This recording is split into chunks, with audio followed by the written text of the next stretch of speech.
I have a friend that started a company called Refusion, and right now their biggest audience is like 13 and 14-year-olds. But what you do is you upload a picture or you upload a video, and it automatically writes a song about whatever it sees, you know? So like you can take a selfie and it's like, there's a guy in a beard and he's wearing headphones. There's got a beard that's wild and free. Headphones on, he's lost in melody. And it's like really corny, but also kind of magical and cool because you can like mix genres. You can be like start metal and then go into polka. Ours is more like we're modeling different artists and we're looking for weird. I think that's your slogan. I think that should be the slogan for the company. We're looking for weird. We use AI to make music weirder. Welcome back to another episode of A Path Unfolding. I'm your host, Jesse Brede. Today, my guest is Ben Cantil. He is one half of the AV duo Zebbler Encanti Experience, also known as Z. They've released on Gravitas. He is a educator. He has a music school called the Encanti Music Academy. He's also going back to school at the University of Edinburgh for his PhD. And he is also one of the founders of the Applecross Collective, which is hosting their first festival this year. Welcome to the podcast, Ben. Thank you so much, Jesse. It's really good to see you again. Brother, we have had a long and storied history. You've been a critical part of Gravitas and my music journey, and I'm just so happy to have you here today. Oh, likewise, man. You've been such a integral part of the story of Z and my music, and I'm really happy to see you and happy to be here today. I love this podcast. Yay! Well, thanks, man. Yeah, you fit the T of the type of people that I am looking to engage with and host on this podcast. I'm looking for people that are multifaceted, multidimensional, and have that like curious, never stop learning attitude. And you are just such a wizard in the studio. Your sound design, I just for years and years have always just been in awe of the sounds that you're able to create and your process and the way that you just have your own style and sound, and that is something that I have in Gravitas always looked for. So it's been such an honor to release your music. I think one of our top songs that we've ever released is Energy. That song has gone and just gone and gone. It's, to me, when I look back on it, it's kind of timeless. Like it still sits like, wow, this is amazing. So yeah, man. I wanted to go back and kind of just, set the table here and talk about how you and Zebbler first met and that journey and come together and sort of the idea to form an AV duo, which is also a pretty rare thing in music. You don't see that a lot. So I'd just love for you to dive into that. Oh, yeah, for sure. Well, when I first met Zebbler, he was doing an audio-visual show at MassArt, Massachusetts Institute of the Art. He graduated, I think, only a year before me. And this was a wild show, man. Richard Devine was playing. It was like peak breakcore. I was really into the Flashbulb and Square Pusher and Venetian Snares at the time. And Zebbler came out and 3 projectors turned on, and all of a sudden it was like stereoscopic, full-on immersive glitch, and it totally fried my brain, and I was like, I have to work with this guy. And at the time, VJing wasn't really a thing so much because the computers just weren't that powerful. If you wanted to run HD video, it was a major hassle. They didn't make Resolume even at the time. And everything was just really complicated if you wanted to do like video jockeying, I guess you could call it. But we teamed up at the time, and when we started, like I said, I was really into the more abstract electronic music. So our first target audience was like art galleries. And our first show, I think, was in the Museum of Science in San Francisco. We were not anticipating being like dance music act really, and then I think I had my real birth into dance music with the Burning Man community. I remember dancing to house and techno with a bunch of burners and finally just getting it. It just snapped one day. I was like, this is awesome. I want to do this. I want to perpetuate this vibe. And by then I was graduated from Berklee. I knew all the synthesizer stuff, and then I really started full on going into dance music. So by the time that you heard Zebbler Encanti Experience, we'd been around for maybe about 3 years, kind of finding our sound, you know, coming from your experimental and then gradually getting more dance floor oriented. And I got to say, the gravitas coming around at that same time, it just felt, it felt like there was a movement. There was a part of the bass music scene there that I hadn't seen before that I really wanted to be a part of. This idea of psychedelic bass music. Mm-hmm. You know, there was a UK bass sound. Dubstep really came over with the Benga, Mala, Digital Mystics crowd. And then it kind of got volleyed into bro step. You had the Rusko and the Skrillex sort of sound. But I wanted stuff that really warped your mind, you know, stuff that really, it just open your third eye right there on the dance floor. I wanted that. I wanted that Alex Gray incarnate into subwoofer music. And I remember at the time it was not a huge scene for that. There was Symbiotic and Mindex and a couple other artists, Freddie Todd, around at the time doing this kind of extra squelchy bass sound. And I think that was really where we found our sound as Zebbler Encanti Experience, right around the time Gravitas recordings popped up. Very much so, yeah. I mean, I have a really fond memory where we finally got to meet for the first time, and we all got to play at Great North Festival. And I think we flew into Boston and came to Zebbler's house, which was also this like crazy creative collective space with like, you know, I don't even know, like 20 bedrooms and all this. Every room was it was like Meow Wolf basically. I was like, what is happening here? And I was like, these people are really true artists, like living this. And I was so excited, so like humbled to even get to play a part in that. And yeah, in the Great North, seeing you guys play at Great North Festival, and the idea that, like you said, with Zebbler, the way that he was able to VJ, like you said, the technology was not there. The computer's not there. You had to really, really, really want it and fight the computer, fight the technology every step of the way to get it to work. Mm-hmm. And you guys have been kind of like pioneers in that way. Also, I kind of look at the glitch mob of like, they're always a couple steps ahead. You guys have always been like, okay, let's try this. And then you see everybody kind of catch up to that way of doing things. So that was amazing. And what's really funny, and you know, we won't stay too long on this one, but I saw Zebbler on the news on CNN when he and his buddy got arrested by the FBI for the bomb scare. And I was watching and I was like, who is this guy? And they did the press conference about the hair. 2 suspects were arraigned today in Boston. Let's take a listen. I think my dreadlocks are pretty nice and they're going to keep growing for a little while. And maybe they'll reach my knees or something. I don't know what. I'm getting sort of more due to get a haircut because getting my bangs now. I've advised them not to talk about what happened. How do you feel right now? I feel like my hair is pretty perfect. But altogether, I want to redirect this onto the topic of haircuts in the 70s because I want to educate myself about it a little bit more than I know already. We saw them and it's like in court. We've seen their appearance now. What other haircuts are there? Prosecutors there's are taking this the seriously. Are they 60s, not taking right, this seriously? yeah, I really like the one where the hair sort of curls around to the front. Oh yeah, that's They've taken the case very seriously. As I said, they've been advised not to speak about the case.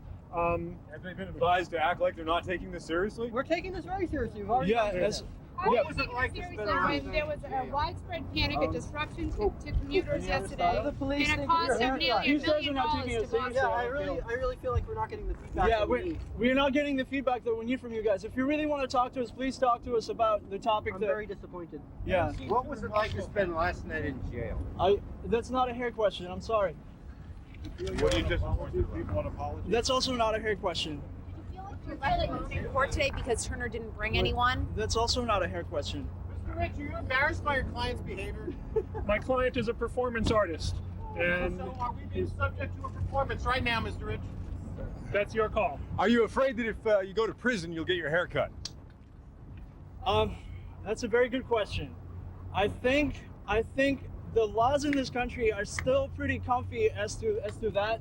I think they will. Whatever happens, I feel like my hair is safe at the moment. So, any other hair questions are definitely welcome. Hair today, gone tomorrow. Do you worry that any What would sympathy happen for if you overreaction that hired people me might for- have is being wasted right now? And people might be sympathetic, thinking the authorities overreacted and you're treating Well, this like a joke. Is there any worry that you'll seriously, waste that what, sympathy? what I'm wondering right now is whether or not the Beatles' hairstyle, did it actually go into the 70s, or was it all stuck in the 60s? Did it abruptly end? And when did the hippie lawn hairstyle come to be? And what was with this mohawk and these huge 80s Yeah, hair with the all of 80s the hair was- gel? was such an overreaction. How did that come from the 70s? Was that some sort of overcompensation from the fact that people were like living fast and loose? Mr. Rich, you got to understand, your clients aren't generating much sympathy with either the press or the public with their attitude. And they may have had it before now, and who knows? What do you know? The sympathy will come from what really happened, and who these people are. The fact is, it cost the city, according to Boston, over $1 million to respond to these incidents yesterday. And now we're playing it up with hair questions and jokes. There is a serious element to what happened yesterday. And if you don't like what you're seeing here, why don't you leave the guys alone? Wow. So Yeah, the Aqua Teen Hunger Force bomb scare. That was quite a moment. I remember seeing Zeb on TV. Actually, I had some family in Alaska. Like, hey, don't you know this guy? And that was before we were really working together. But it was just the whole community. Just they rallied around this weird moment in history, and the way he played it off too. I mean, it was just, that was a real moment. I think that was my moment where I really fell in love with Zebbler. I was like, Yeah. I love this guy. I think that was a lot of people's moment. Yeah. I mean, and it's really interesting. I think I want to hear a little bit about you guys working together and the back and forth. And so, I think the prototype is maybe two people making music together. But I'd love to hear a little bit about your guys' creative process of how you would make songs, and he might make visuals, or how all that would come together. Yeah, so we're an audio-visual duo, and that's such a strange thing to explain, because when people say Zebbler Encanti Experience, I think a lot of the time, knowing nothing about us, they think that we're two music producers, when really I think we have we have this audio-visual relationship, and in the music realm, I feel like he's kind of the vision guy, almost like Raja Ram works with Simon Posford. Zebbler can be my idea litmus test. I can send over ideas to him, and he'd be like, ooh, this is too bro-y, and this could last for longer, and I don't quite like this part. And a lot of the time, the sound that comes out in the end is heavily influenced by what he's planning on doing for visuals as well. He's the type of artist that works with visuals very similarly to how I work with sound. He doesn't really settle for just opening up the visualizer and making the first thing that pops in his head. He really needs a concept to rally around, and sometimes that concept is like a new tool showing this certain showing a story, or a new technique that he's come up with, processed in a certain way or combined with something else. So he needs to have that kind of a basis to build upon in his head. And I work very much like that in sound design, where, I mean, I've made tracks before where I'm just like, okay, let's follow the formula, make a bass music track. But a lot of the time, those don't end up feeling really timeless. It's those tracks where I really try to push the sound, and I'm really trying to do something cool, like, all right, exponential rhythms. I'm going to try to work with exponential rhythms in this. And then I go to Zebbler and say, hey, since I'm doing this quick exponential thing, can we incorporate that in the visuals? I think that when we are able to rally around just techniques and ideas that are inherently cool, that we're really curious about, and we are leading with a spirit of exploration and discovery, that's where our best material comes out, and that's where the creative conversation comes between what we do. I love that. Yeah, I mean, you guys really, that's where I think, again, I could just give you that true artist innovating around your craft, like conceptual ideas that you're bringing things to life has always been a goal of mine, to release things like that off of Gravitas. I would say one of the records that I'm the most proud of is the Synchorswim, album that you guys created during COVID. And we were able to, play that during the Emergence live stream, where it was, co-hosted with Closey, and we later put out a compilation with that. And we got to play that for its first time in its entirety on Twitch to, I think there was a couple thousand people watching real time. And then I heard it, and I was sitting on the couch with my wife, and I had got a glimpse of it, but I literally had tears coming down my face. And the melodies and the music just touched me deeply in my soul, combined with the work that Zebbler had done of his travels across the United States. And just one thing that struck me was he took that time as an opportunity to just go travel and get outside and see the world, when so many of us were scared and being reclusive and really holding in. And it just was just a beautiful moment that honestly restored faith that we were gonna be okay. Like, I literally just felt that wash over me, and I wanted to share that with so many people. And I was so proud that we got to do that record together, and we did that limited run of vinyl, and we sold it out in like 18 hours. And I'm like, dang, we should have done more of those. Yeah. But also, it's such a cool moment that the people that got that are truly lucky, special people to get, to hold that in its physical form. So yeah, I will definitely show some clips of that on the video podcast of this. So yeah, just a reminder, if you're listening to this on SoundCloud, pop over to YouTube or pop over to Spotify. There's a whole video podcast we're putting to show all of this amazing work that Zebbler and Ben have put together for all these years. Man, so it's been such a journey. Like, we did Synchorswim, we did id Identity, we did a compilation with you called Infinity Mirrors, where you had AU5 and Prismatic, Wally, Delta 9, Run DMT. You championed all of those. Fly.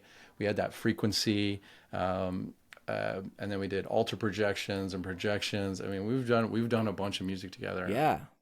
The majority of Z records have been on Gravitas, which has just been such the perfect home. Awesome.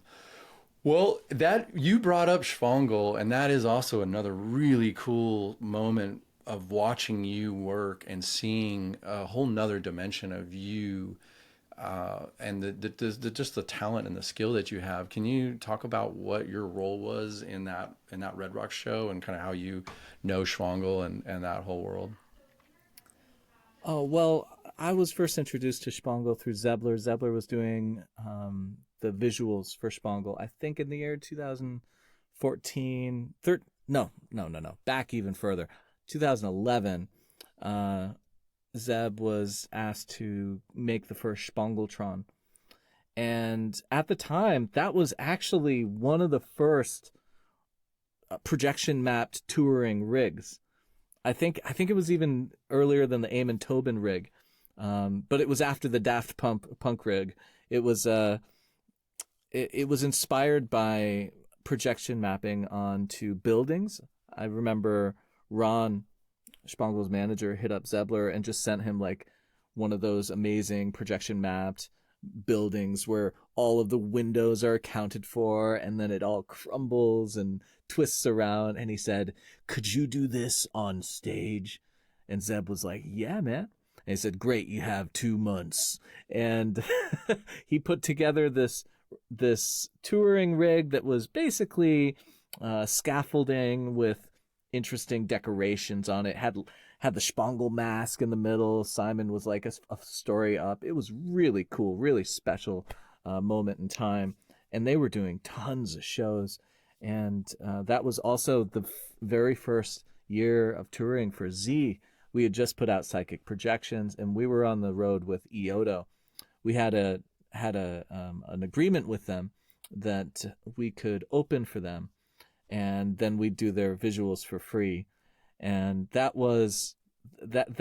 exposed us to the United States audience that I think are still good friends and fans and fam today.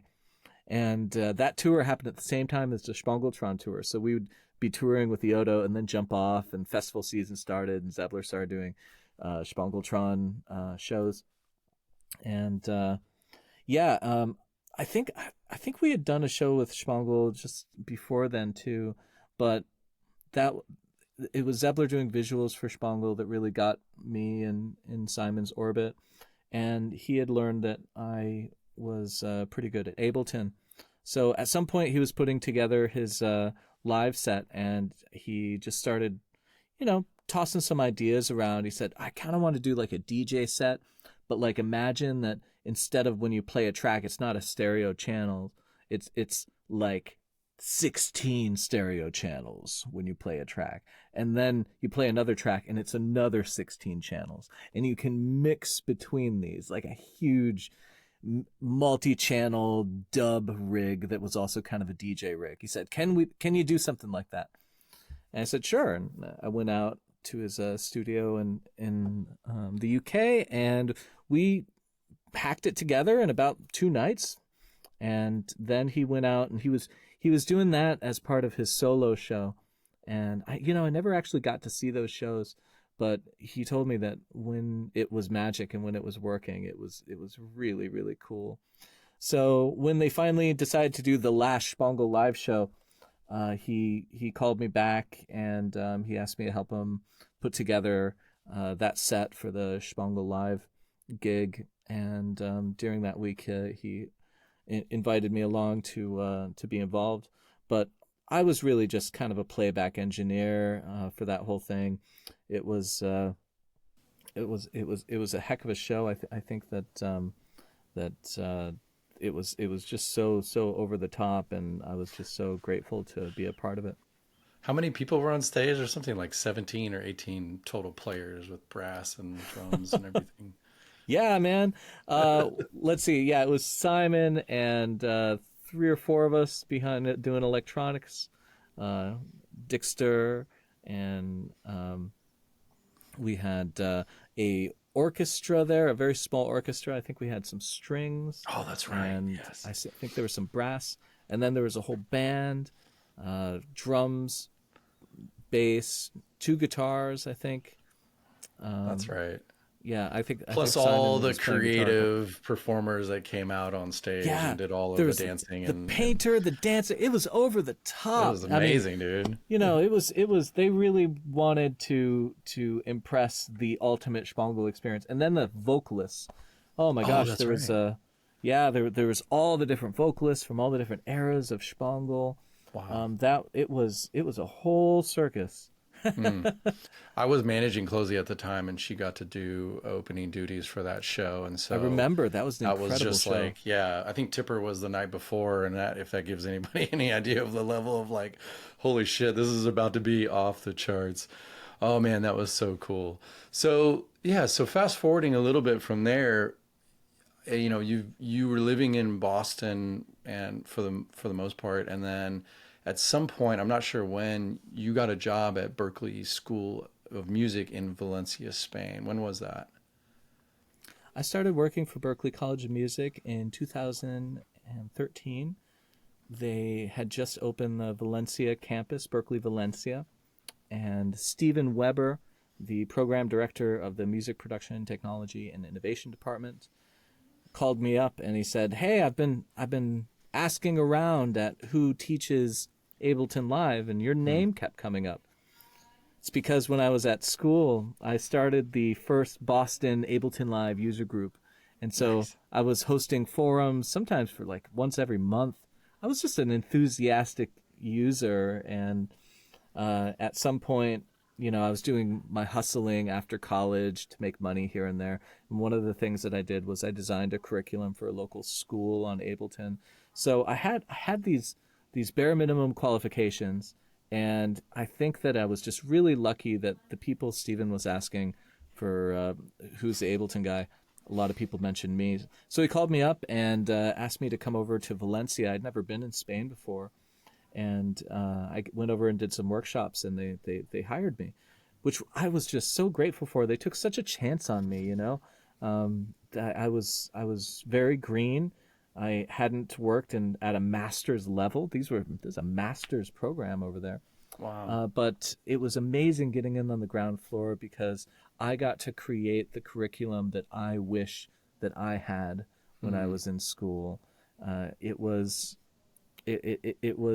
such an exciting thing to be a part of, and I brought so much of myself to the lessons, and like, for instance, one thing about going to school at Berklee in Boston is that you have all these classes. One's for sound design, one's for mixing, one's for songwriting. You have composition, counterpoint, and you have all these things off in different classes. And I'd learn all these things separately, which I think was really valuable.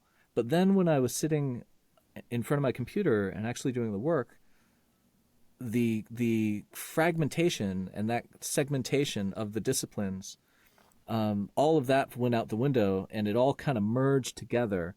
I was spending a little bit of time doing the counterpoint, and then I'd go over to the sound design, and then that would have an effect on the mixing and composition and sound design. They were all interconnected once I got in front of the DAW and started working. So when I designed my curriculum, that was kind of the basis to start with. I said, this is a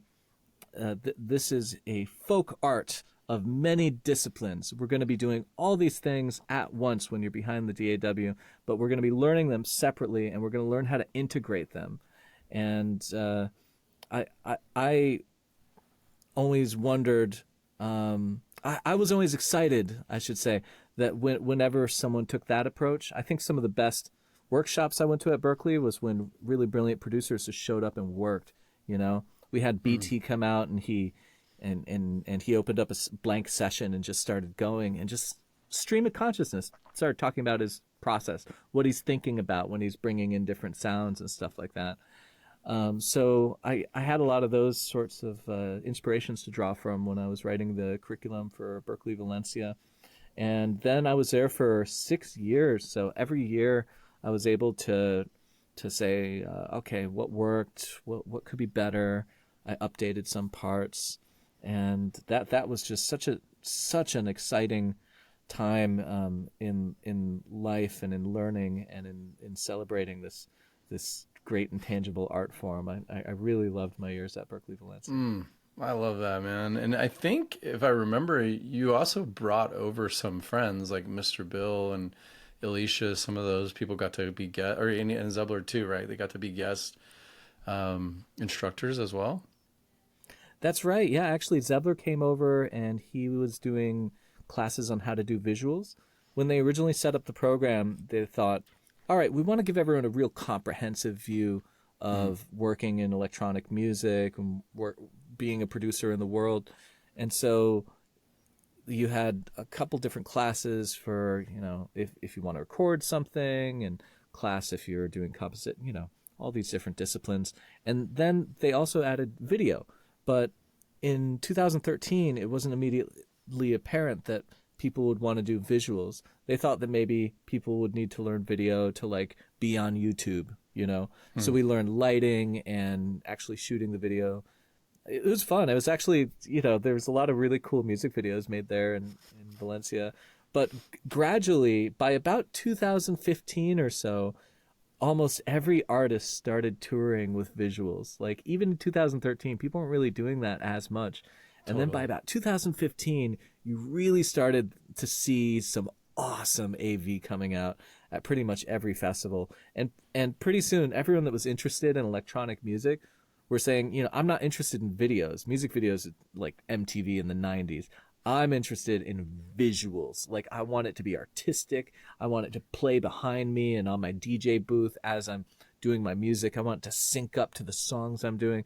So Zebbler was perfect to bring into that. And he would build sculptures, and they would have like projection map performances and stuff. It was really cool and really fun. And yeah, I also brought over Mr. Bill. He took over my classes for a couple of months. And then when I went on sabbatical from Berklee Valencia, Alicia took my job. And I was supposed to just be on sabbatical for a year. I wanted to go and play shows and show up in studios. I wanted to get in touch with the art form again, you know? Yeah.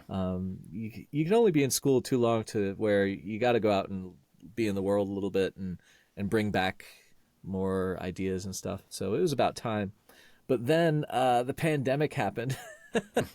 I went on sabbatical in 2019, and then halfway through the next year, all my tour plans, all my plans to go spend time in my friends' studio all got busted, and I fell in love with living in Scotland with my partner Catherine, and I never went back to Berklee Valencia. I kind of really just enjoyed the quiet life out here.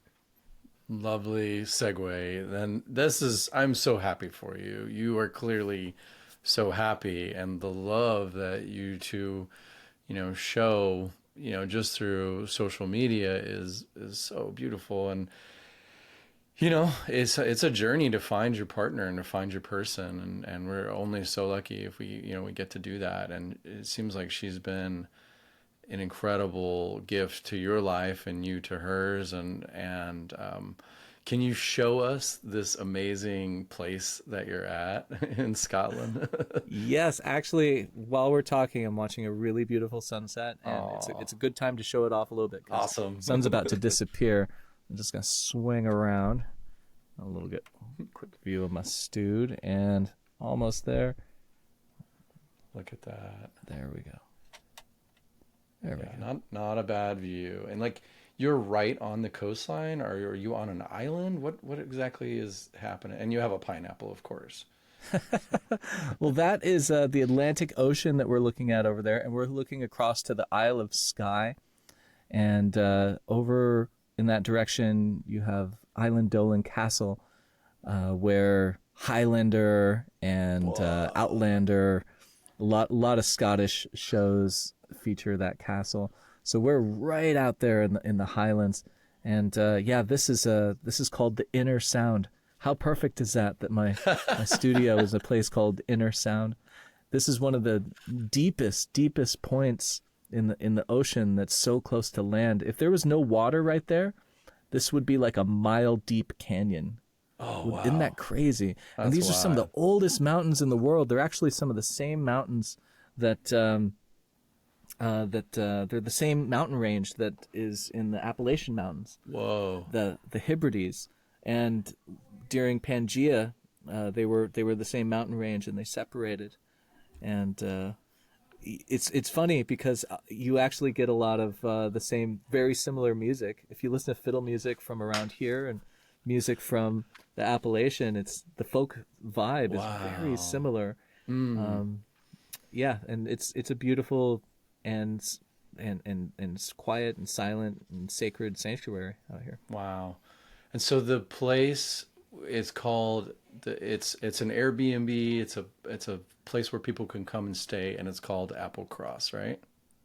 That's right. This village is called Applecross, and my partner Catherine and I live at a place that she built called Eagle Rock. Oh, that's right.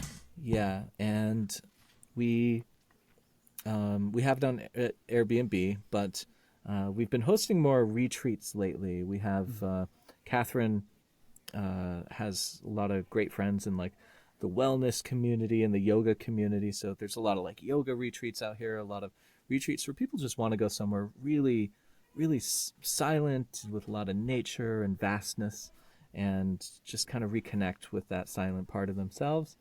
And I have a music production retreat out here called Beat Retreat. And that has been one of the absolute peaks of my teaching life, to spend 10 days with music producers out here where we do nothing but make music. I mean, all the meals are figured out. We figure out transportation, and everyone turns off their internet, and we literally do nothing except music for 10 nights. And wow, how that is just such a reset for so many people, and myself included. It's so inspiring.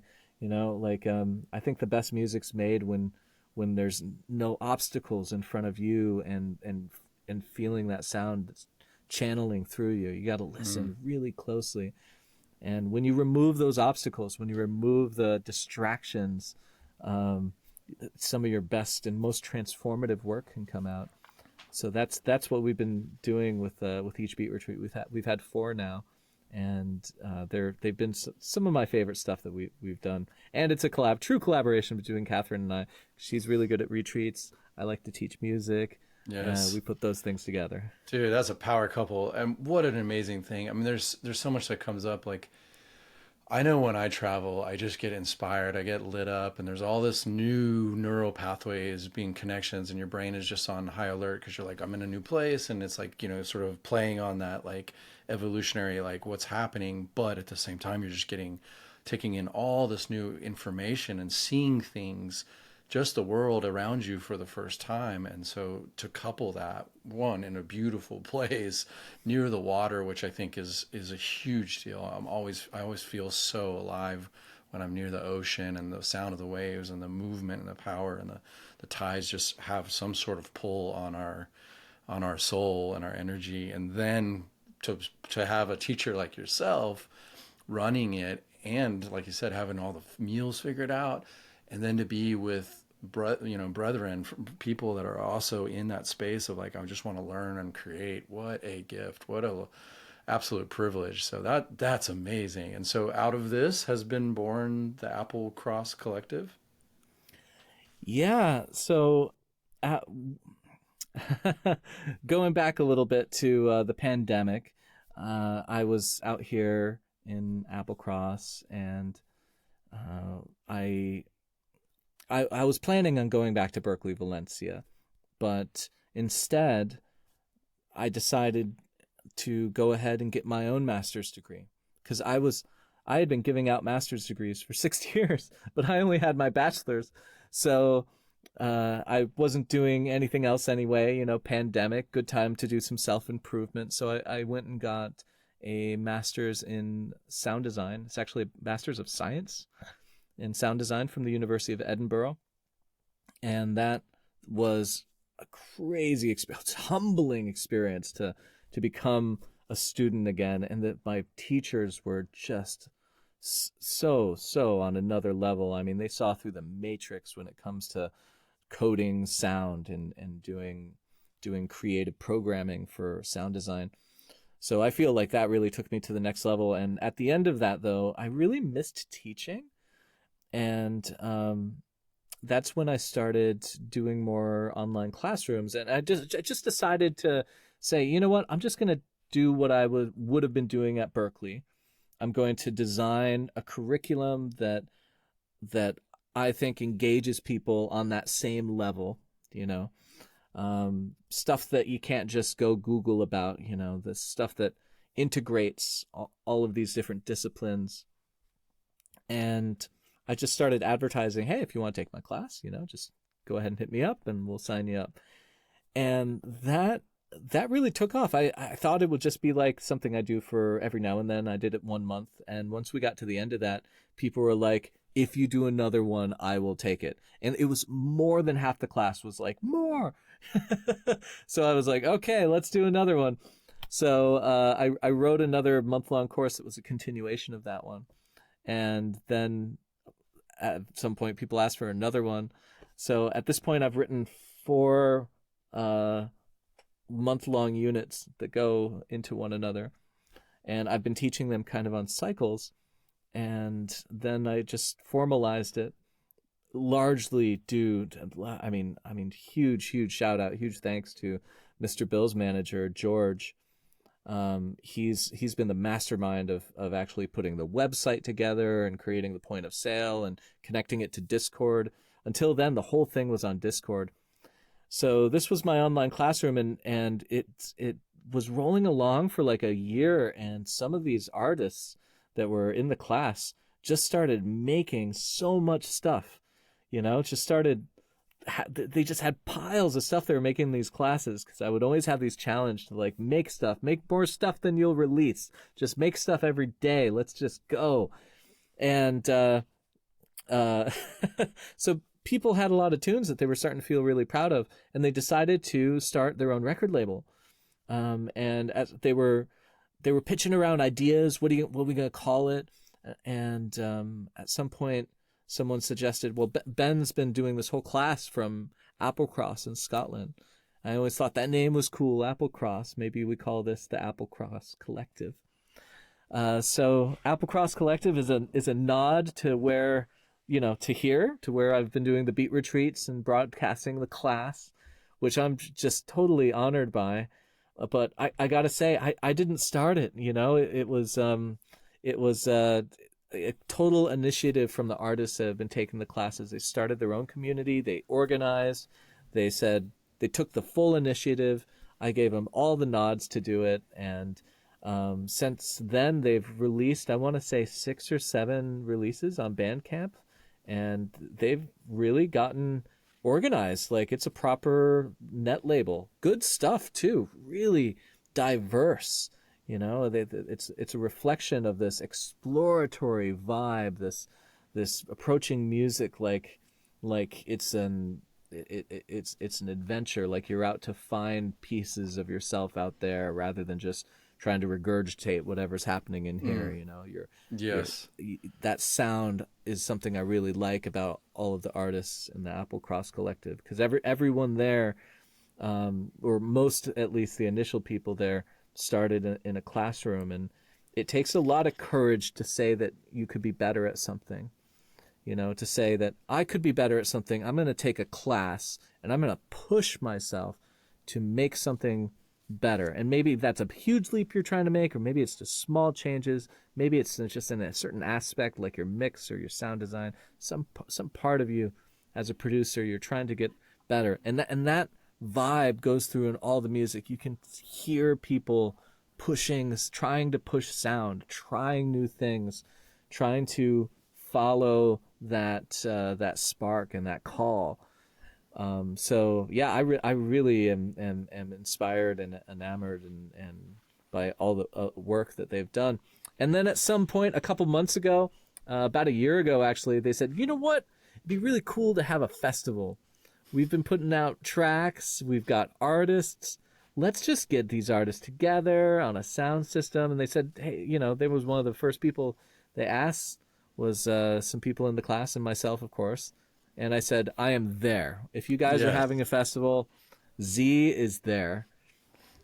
And lo and behold, they really organized. They got a lot of amazing artists out. Some of my favorite, Underbelly and Flintwick and 5 a.m. and East Ghost and Beat Kitty and Alexandria. I mean, you got Duffrey, yeah. Oh, yeah. Oh, how could I forget Duffrey? Oh, my God. Deemzu, Mr. Jennings, Orenda. Yeah, a bunch of Gravitas artists on there. It's epic, man. Yeah. And all of these artists push sound, They're not your generic dubstep artists. They're not your... They're artists that have flirted with a lot of different genres, that have really tried to carve out an original sound. And I'm so honored to be amongst them. So the Applecross Festival is going to be happening in the first weekend of September, in the outside of Sacramento. It's going to be September 13th to 16th at the Blue Mountain Event Center in Wiselyville. And yeah, I'm so excited for this. And I sent you that discount code. So anyone out there on the Gravitas list, you can get a 10% discount if you're looking for tickets to this. We're really, really excited about this first year festival, and I want to bring the community together and see a lot of Gravitas faces out there as well. Man, it is such an undertaking to do any of the things that we're just talking about, putting together a course, putting together a net label, releasing your own music, and then also just putting together a festival. So these are big things, man. And I just want to say, like, thank you for all of your effort and for letting yourself, like, be, you know, putting yourself out there and look at what can happen. You know, I feel some of that same pride with Gravitas and how you never know what can happen if you try. And that idea of trying something new that you hit on is a reoccurring theme that we hit on this festival again and again. And it's that not letting fear hold you back and being willing to try. And with that comes the potential to fail, and the fear is to look stupid in front of your friends or your family. But I can tell you, without a doubt, like that first step, that trying, it opens the door to so many amazing experiences in your life. And that is like the nectar of life. That is the thing that keeps us going. And, you know, and said another way, when people retire and they're older, when they stop working and they stop having a purpose and a thing that they do, their health declines and they usually start to pass away pretty quickly after that. And there's like real scientific research around this. And so what does that mean? What does that mean for us is that by getting busy and doing and creating and inspiring others and staying inspired ourselves and continuing to learn and try new things, it keeps you alive. That is literally like the energy that binds us together and pushes us out. So I just want to say thank you again for being one of those people that inspires others to go and do that, and being a leader. And you have this very interesting way about you. It's very, very calm, but it's very, like, I would consider you an elder. Like if we were in a tribe, and I know you're from Alaska, and it's like kind of like I think of us like Eskimos sitting, like you would be one of the elders that would sit, and I would be like, listen to this guy, like he has got the wisdom, man, not just from this lifetime but from other lifetimes. So I'm giving it to you, brother. I love you, man. That's so cool. Yeah, I love you too, man. I don't know if I deserve that high praise. You do. But especially because, you know, I did not put together the Applecross Festival. This was an initiative from Bulu and Intronaut and Neon Spellcraft and a lot of the other awesome producers from the class that took the total initiative on this. And I've been kind of rooting them on from the side. And I mean, it's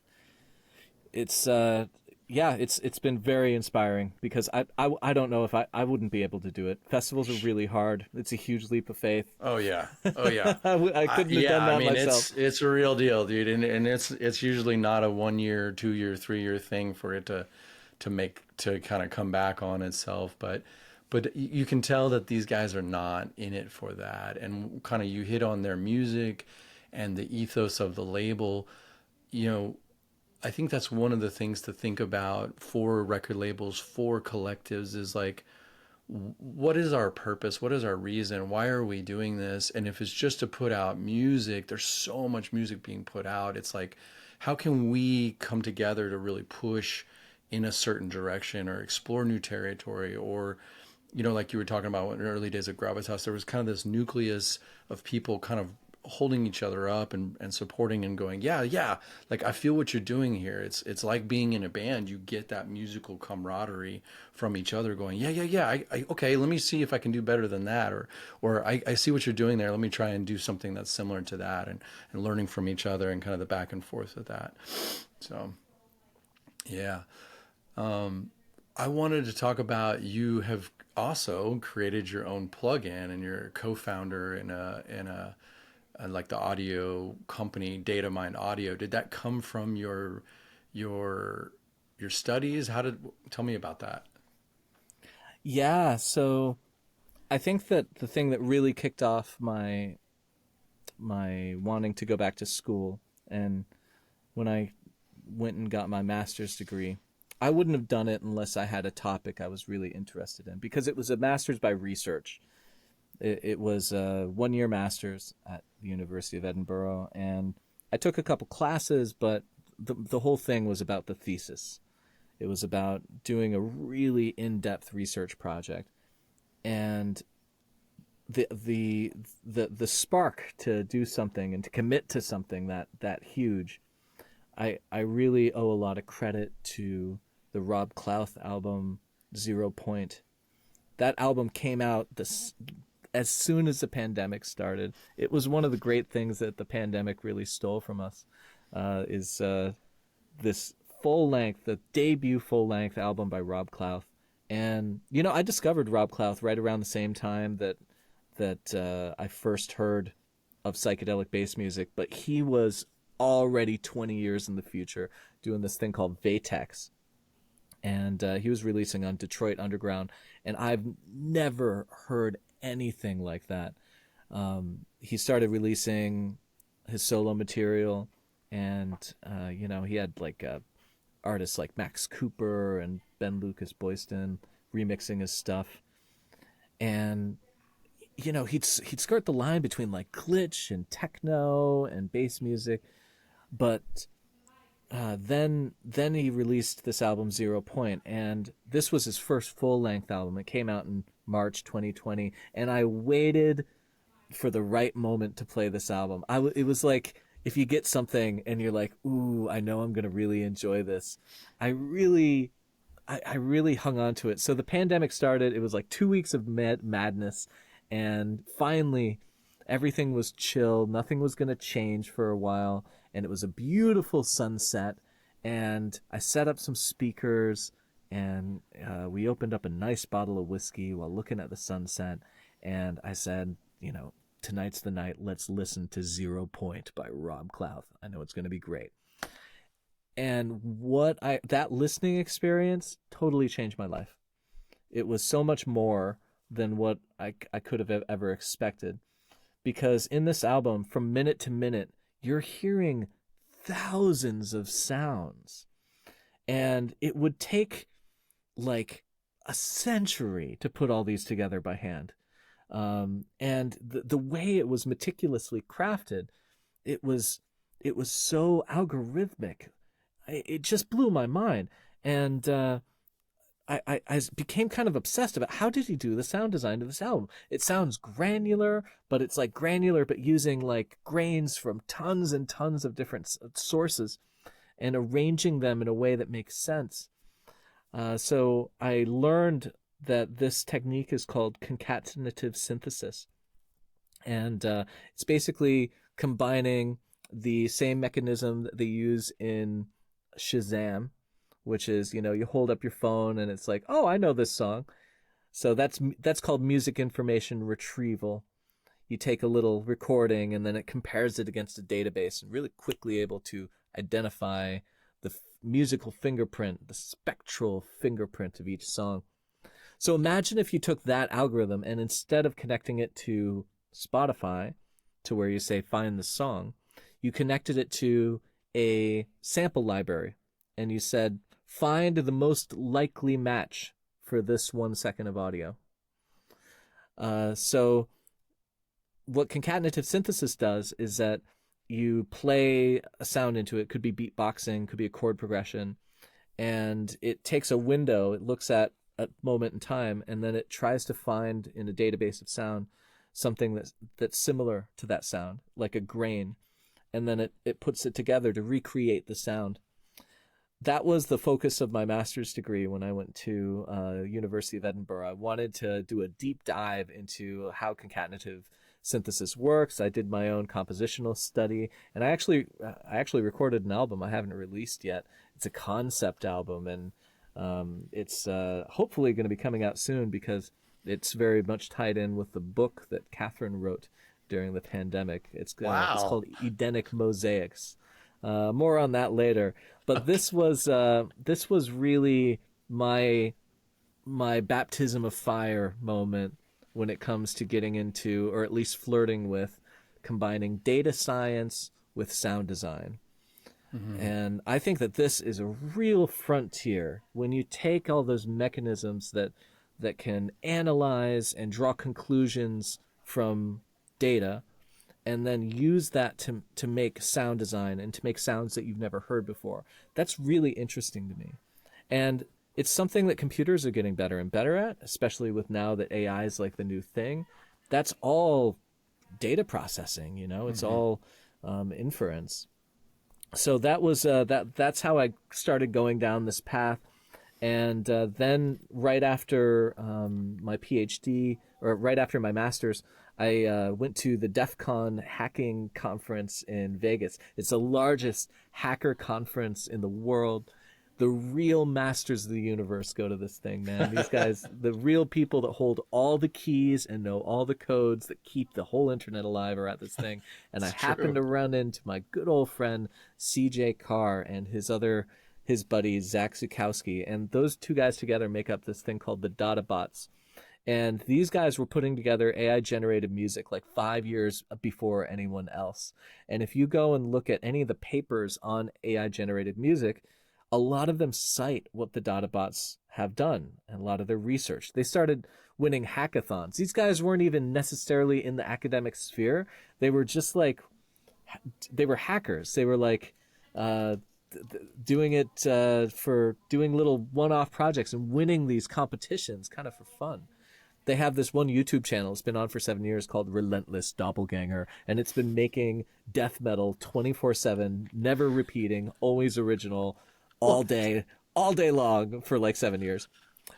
Anyway, I ran into him at DEF CON, and we got to talking, and they were talking about all the amazing new stuff that they were doing with AI music. And I posed a very simple question, which was, can we put it in a plugin? I want to mess with all the knobs and the levers and push all the buttons, and I want to mess with that brain, that artificial consciousness. I want to put my fingers up in it and make it go, make crazy sound. Can I do that? And we got out down this wormhole of like, you know, how can we take this emerging field of AI sound, also called neural audio synthesis, and make it something that a producer and artist can really play with. Well, it turned out right at that exact same time, guess who got a very similar idea? Rob Clouth. So I ran into Rob Clouth at this festival, at Astronauts Festival, shortly after that. And we got to talking, and he was getting into neural synthesis, and he was on this algorithm that was doing it in real time. And so I started putting the pieces together. I said, okay, Rob Clouth, brilliant artist and sound designer and programmer, is on neural audio synthesis. And then I got the DataBots over here.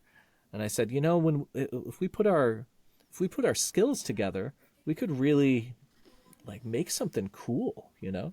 So I filled out an application for a grant to start this company, DataMind Audio. And it was a creative entrepreneurship grant from the creative informatics department at the University of Edinburgh. And we won the grant. And so we started this company. I flew out Rob. I flew out the DataBots to Eagle Rock. We had a big hack session. And by the end of that, we had a little prototype for a thing that could automatically AI generate sound to imitate some other sound coming in. And then the question came up of like, all right, all AI relies on its training data. You have to teach an AI to do something. That's what all AI is about. You start with a massive amount of training data, and then it figures out patterns in that data, and it gets really good at making more of that data or deriving new data from what it knows of that data, just to really generalize it. But the problem is that big legitimate problem a lot of people have with AI is that, like, where do you get the data? Did you get it with someone's permission? Did you get it with their enthusiastic consent? Yeah. Do the artists know? So this has been a problem in especially research for AI music, because the research labs are having trouble finding these databases and these data sets that they can work with. And I just got the thought of like, you know, like, what are we talking about? Data sets. Like, I know artists. How about we just pick up the phone and call some really good sound designers and say, hey, we're building a neural network. Can we use your sounds? So the first person we called was Wolg. We called up Wolg, one of my favorite sound designers, and Greg sent over like 4, 5, 6 gigabytes of Wolg sounds and tracks and live sets and unreleased stuff. And we trained a neural network on it, and by God, it came out sounding like Wolg. Wow. And then we realized that what we could do is we could create these small neural networks, not these huge ones that could do everything. You type in a prompt and it can just do everything. But these neural networks are just trained on one artist at a time. And so we started approaching these artists who have distinct sounds, ones that have spent their careers making original sounds and original sound design, really carving out their timbre. Artists like Eli Derp and Mr. Bill and Entangled Mind and Eurothyme and Somatos and Grouch and Tom Kazum, and there's a couple of other artists that are very exciting that we have in the pipeline too. Alicia's in there. We made 2 models with Alicia, one with Oliver Productions and one with just her voice. So we started reaching out to all these artists, and it's honestly some of the easiest work any artist has done for creating something new. It's simply, hey man, take everything you've ever made, put it into a zip file, and send it over. And so we started training these models, and when we sell these models on our website, the models are like cartridges that load into our plugin, which is like a Nintendo. So you load the neural network in, and then you can play it. You can play Alicia's brain. You can play Mr. Bill's brain, Craftel's brain. And whenever someone buys one of these neural networks, the artist gets a 50% of that sale. So it's hopefully a model for a new kind of cottage industry.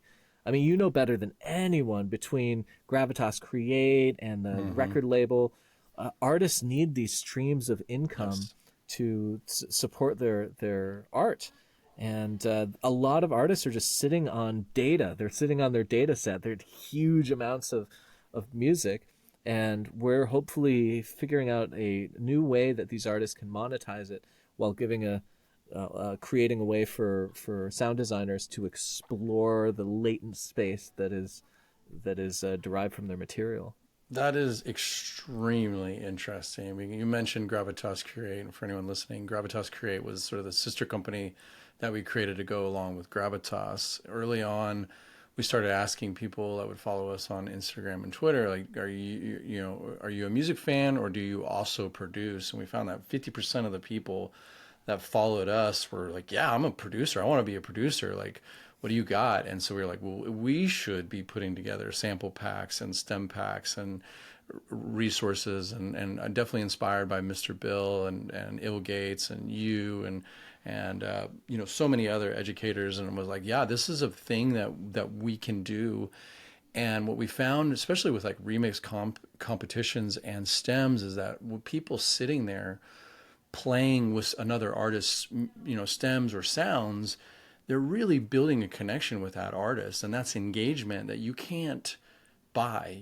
There's no social media post that you can make that's that sticky and that engulfed and like real that is someone sitting and playing. So what you guys have done is opened it up to a whole nother level. And like, I'm sitting here imagining, like, why would you not automatically take 5 tracks, train your MLM on that, and go, hey, come play with this this trial version of the EP, and it really gives people something to do. And that idea of marketing, and it's like a complete conversation, and what music, and especially the ethos of electronic music is like, it completes the circle, because all of the artists on Gravitas and you and your collective and all of that is like, we're all being inspired by somebody else on this.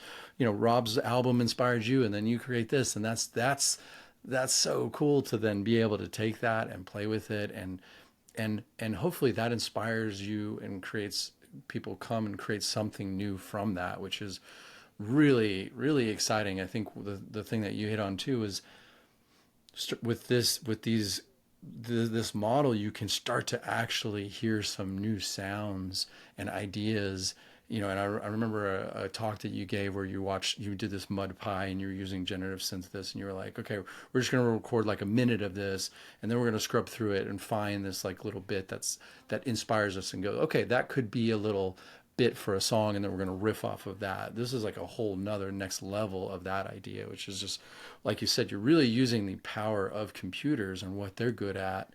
And then you take that back, and then you need to go be creative and take what is human about us, be like, okay, that made me feel something. I felt something when I heard that.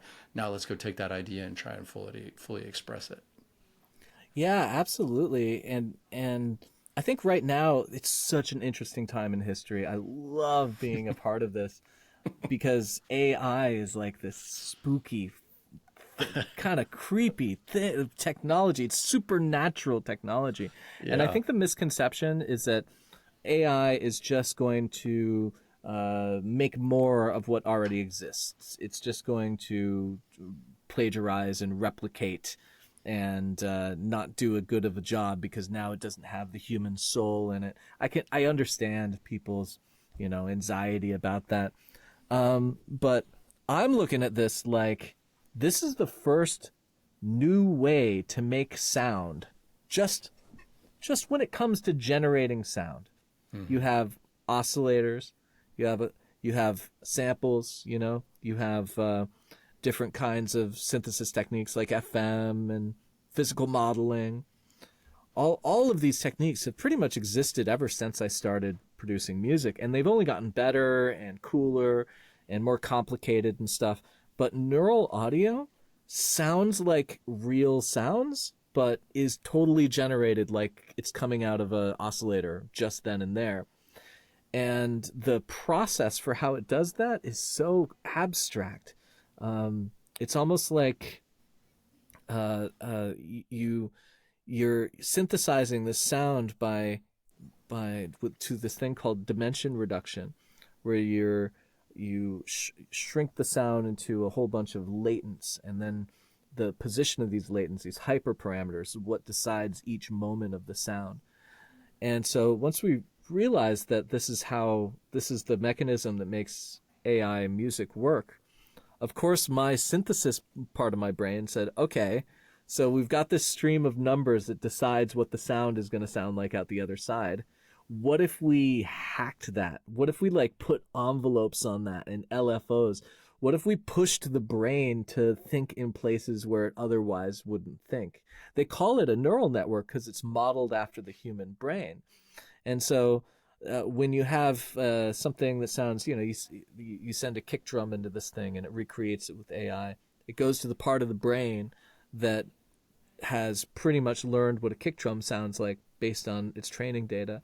So what we've done is in our plugin, the Combobulator, we've put in all these controls to push and redirect and invert where inside that brain it's getting its interpretation. And so what comes out the other side has this musical structure, but the way it's reconstructing the timbre is totally hackable and changeable. So that's what I'm the most excited about, making new sounds that don't exist now, and making new ways of expressing yourself and new genres that otherwise wouldn't be possible. And we've gone through this before. Well, when synthesizers came out, did you know that they were temporarily banned by the UK Musicians Union? Because no doubt. Because they said, oh, these are just going to replace orchestras. And drum machines and synthesizers are just going to replace real hardworking musicians, so we have to ban them. Every time a new technology comes out that's large and disruptive, I think that people imagine that all of creativity is like a giant pie chart, and now you have this new technology that's going to take over a part of that pie. But what people didn't or couldn't really imagine when the synthesizer came out was all of these new genres that the synth was going to give birth to, genres that you couldn't do without it. Totally. You couldn't do house music and jungle and all the great dubstep and electronic music we love without synths and drum machines. It just wouldn't make sense. So as we're going into this AI era, I think that that rather than think about what this technology is going to replace, because that is the lowest hanging fruit, that is the most obvious use case, just like it was when the synth came around. I think it's really exciting to think about, like, what new things is this going to open up? What are we now going to be able to reach that we weren't able to get to before? How is this going to expand human expression, augment what we're already doing? Because human creativity is not a pie chart. The pie gets bigger. It gets bigger over time to accommodate new things. And that's what I'm excited about being a part of this. Huge. Yeah, I mean, I have my web design agency, Lionshare Digital, and we were just talking this morning, and I was like experimenting with some of the AI tools around creating websites. And I think there is concern about the loss of jobs, but I think that the way to be worried about that is AI is not going to take your job, but someone that's really good with AI will take your job. So it's incumbent upon us to learn and move with it and really try to stay current with what's happening. And on your end, is there anyone else, or are there any other groups that you know of that are doing what you guys are doing like this? Is there, sometimes when there's great ideas, they all kind of happen concurrently. What is anybody else? Do you know anybody else out in the space that's working on this type of stuff? Yeah, right now there is. I mean, it's such a new tech that there's not a lot of other instruments and plugins that do what our plugin does. Awesome. There is one company called Newtone. They're a Japanese company, and they're using a very similar algorithm. And I think they're the only one out there right now also doing real time neural audio. But their direction is like they're morphing tones to sound like more real things. So drums and marimbas and strings and stuff like that. They call their thing morpho. It's really cool. It's a tone morphing thing. Ours is more like we're modeling different artists, and we're looking for weird. We're really it's a grain of salt kind of sound design tool, but you can get sounds out of this that you just otherwise cannot get, and that's I think what that's excites your me. slogan. I think that should be the slogan for the company. We're looking for weird. Yeah. We use AI to make music weirder, but otherwise, though, there's a lot of really interesting tools coming out lately. I have a friend that started a company called Refusion, and they just released their app. And right now, their biggest audience is like 13 and 14-year-olds. But what you do is you upload a picture or you upload a video, and it automatically writes a song about whatever it sees, So, like, you can take a selfie, and it's like, there's a guy in a beard, and he's wearing headphones. There's got a beard that's wild and free. Headphones on, he's lost in melody. And it's like really corny, but also kind of magical and cool, because you can like mix genres. You can be like start metal and then go into polka. You can have these mashups. Man. Even though that's a very consumer level application, imagine someday in the near future where you're able to create a musical structure. You're able to create a musical structure that maybe, let's say, is a chord progression, a groove, something like that. And you're able to say, hey, I've got this music I made, turn it into polka, now turn it into metal, now turn it into techno, now make it an epic build, and now go back to polka, and now go to Scandinavian folk music, and now Italian folk music. And just imagine being able to shift around your music into these different contexts and be able to morph in that way. That's really, really exciting for me. I think that's going to be an application that we're going to see of deploying larger AI networks into music probably in the near future. Right. You don't have to be an expert in every one of those genres to explore and have fun with it, and then see what unique combinations you can come up with and go, what if I do this plus that, or this, with this flavor of it. I think that is the exciting new possibilities. And right when I think back about when DJing was vinyl, you kind of had to pick a genre. And it was like, I got to buy all this vinyl for this. I'm going to house DJ. You know why? Because I have 100 house records. Oh, no, I'm drum and bass. Why? Because I got 100 drum and bass records. But then Serato and other, Tractor came along, and then all of a sudden the world was your oyster. If you could download it, you could play it, and you could experiment with it.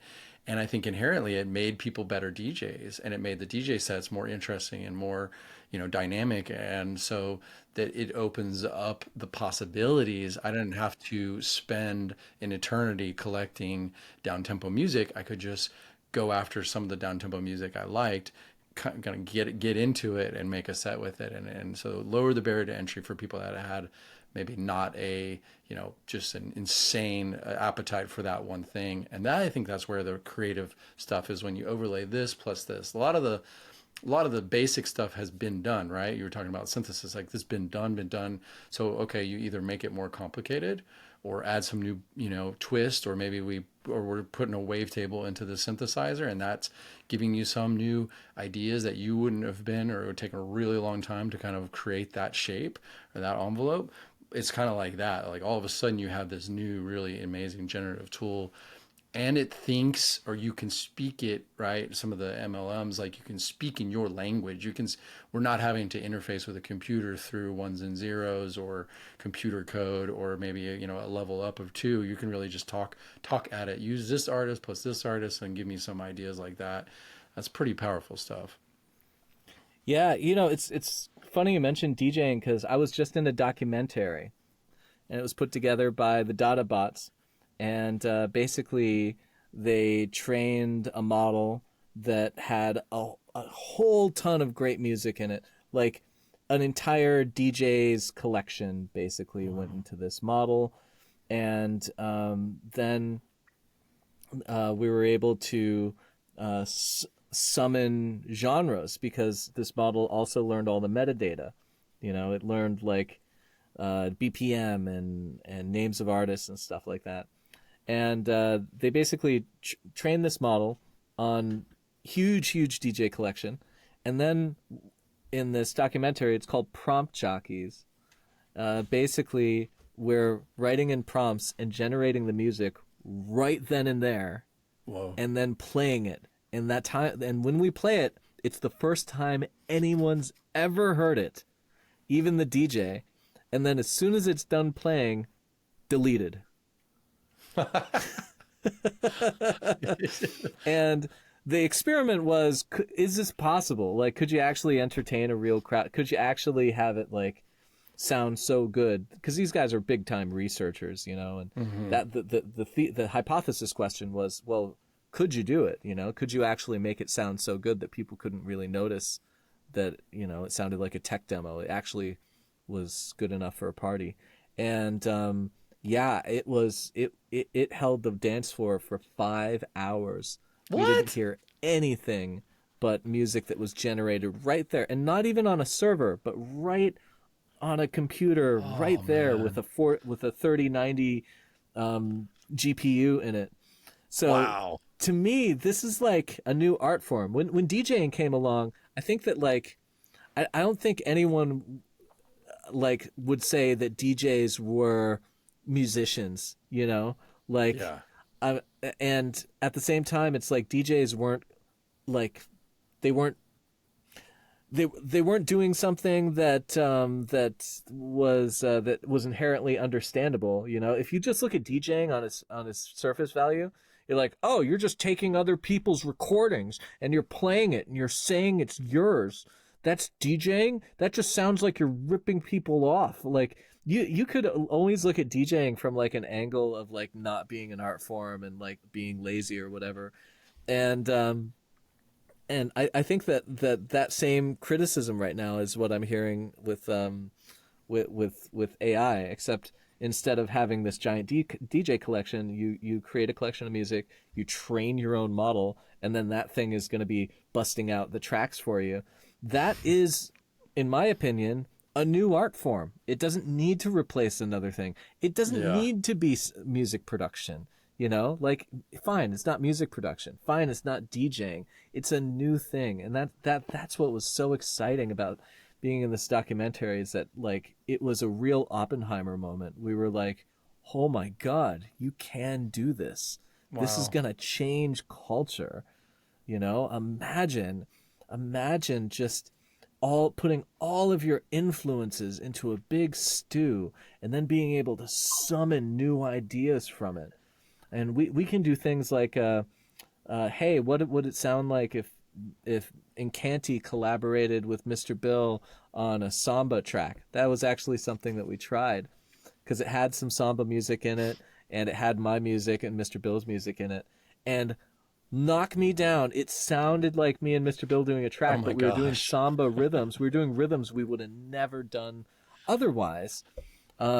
And a lot of these tracks that have come out of this thing, like, me and Bill have been chucking back and forth and developing around and replacing the sound. So it's been like an influence on the music we actually make. You know, the artificial. I think Bill versions. talked about this on the when he was on this podcast. And he was like, he didn't name any names. He kind of kept it a little to his chest. But yeah, this is epic. Well, I think I can say that much. It's the Prompt Jockeys documentary is going to be coming out soon, and it's got the Databots are in it. Mr. Bill is there in spirit. We're summoning a lot of Bill sounding stuff. He's like a cheat code when you're doing prompts. Like, you enter Mr. Bill into anything, and it just got slicker and nicer sounding. And yeah, this whole idea that you can create these models that just run on your computer and generate, like, ideas that are totally made up on the spot and influenced by your taste. I think that has the power to really, you know, change culture. Heck yeah, man. Wow, what an epic conversation. Well, I think the last thing I wanted to ask you was, you are going back to school again to get your PhD, right? I am. I'm currently a PhD student at the University of Edinburgh. I went back and actually I said to myself, no more school for me unless I get a scholarship. And so I just took a shot, and I applied for one, and I got it. I got the scholarship. I've got my next 3 years all out in front of me working on this project. And basically my PhD is about a lot of the stuff that we're talking about now, neural audio. I'm creating like a handbook, you could say, for how to work with AI generated sound while hanging on to your artistic identity. You know, using it to push your own sound forward. How do we work with our data in this era? You know, our data becomes this new kind of material that we can infer new material from. What are the techniques around that? So I'm doing a lot of writing about neural audio technique and how you can build your own neural networks and then hack them and make them make weird sounds. How you can train neural networks on your own music and then use that to generate kind of new ideas. I'm using a lot of really cool cutting edge research, and it's really exciting. It's a topic that I'm definitely going to enjoy writing about for the next 3 years. It's very rich and very exciting, and been helping me make a lot of really neat new music. I cannot wait to see where this goes, and I also can't wait to call you Doctor. That's gonna be weird, Dr. Encanti. I know it's gonna be weird. I'll still salute you. I'll be like, hit. Oh man, that is freaking epic. Well, brother, thank you so much for sharing all of this. Any last words of wisdom or anything else you want to share? Let me think. Yeah, no, it's such a pleasure talking to you always, Jesse. I I am inspired by what you do. I so admire Gravitas, and I love this new show that you put together, and I thank Thanks. you so much for having me on this. Absolutely. On a path unfolding. This has been a real treat. Well, your path is unfolding, brother. You are leading a courageous, brave, curious, creative life of, something that you'll look back on, I'll look back on and go, wow, like we got to do that we took our chances, we went for it, we wrote the story of our life. So I'm so happy for you. Good luck with the studies and the writing. I want to try out your plugin. I got to see what that looks like. Can't wait to download some Artist Brains, and everything. And great luck to the Applecross Festival. We'll drop some links and all of that. And man, so good to have you, and I can't wait to have you again. Thanks so much, Jesse. Yeah. Oh, and one thing I want to point out is we're really actually today we're releasing a brand new version of the Combobulator. A ton of new brains that work at low latency, and this is DataMind Audio is such my baby, and I'm so proud of our team that's been putting together this new version. It's a truly unique, one-of-a-kind instrument, and I hope everyone goes out and gives it a try. And also, I just want to remind everyone one more time to come on out to the Applecross Festival. That is going to be a real special occasion, and it's an alignment of artists that we might never see again. I mean, this is a true benchmark for the state of the art when it comes to artists that are kind of on the underground, bass music, transformational art scene, really pushing the ideas and pushing the music forward. And Jesse, I have you so much to thank for that, because you've really inspired so much of this culture for over a decade now. You've been a figurehead here, just helping people find their voice and helping people find their sound and